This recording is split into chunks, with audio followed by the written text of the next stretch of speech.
اهلا بيكم في قناه طبخه وفكره. جايبه لكم النهارده طريقه بتنجان مخلل هتاكليه في الدقيقه اللي هتحطي الدقه بتاعته عليه. ممتازه. بس قبل ما ابدا الفيديو، لو اول مره تشوفيني، انا اسمي فاطمه ودي قناتي، اتمنى تشترك في القناه وتفعلي الجرس. دلوقتي هنجيبه كيلو بتنجان على حسب الكميه. هسيب بصي العنق بتاعه فيه، اللي هي الحته اللي فوق دي فيه.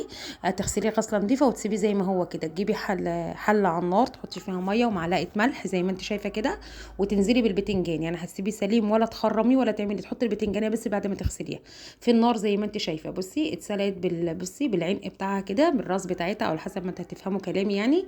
بصي بالراس بتاعتها سليمه كده من غير ما تخرميها عشان تبقى بيضه وفله من جوه.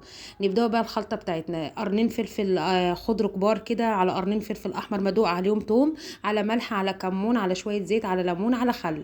هنا حطيت الفلفل الاحمر على الفلفل الاخضر، حطيت الخل بتاعنا، حطيت شويه كمون محترمين، حطيت الملح بتاعه الحدق بتاعه حلو يعني، حطيت شويه الزيت، ربع كوبايه كده، حطيت الليمونتين على حسب ما تكتر، على حسب الكميه اللي عندك.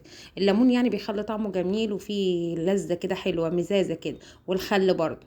تمام. بتحط كل ده مع بعضه وبتقلبيه وبتزوديه شويه ميه صغيرين عشان يبقى فيه ايه، صوص كده. تمام كده جهزت معانا. هنا بقى بصي البتنجان بعد ما اتسلق بتجيبيه بصي بتشيلي العنق بتاعه اللي فوق، وبتفتحي البتنجانه بايديك الاتنين. بصي هتلاقيها شمعه من جوه بيضه اهي. ما تنسوش اللايك لاختكم بالله عليكم. بصوا اهو شايفين. بصي بتشيلي بتنضفيه كده من العروق بتاعته. انا بجري الفيديو عشان ما تملوش.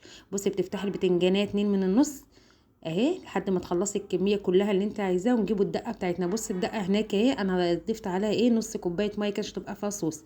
بتنزل بصي الريحه تحفه، الريحه تحفه. هاتي بقى رغيف وتعالي كلي على طول. بتنزلي بالصوص زي ما انت شايفه كده اهو، ويتحدق معاكي. والرغيف طبعا مع شويه ملوخيه بقى، مش قادره اقولك، بالف هنا وشفا. ما تنسوش اللايك والشير. السلام عليكم.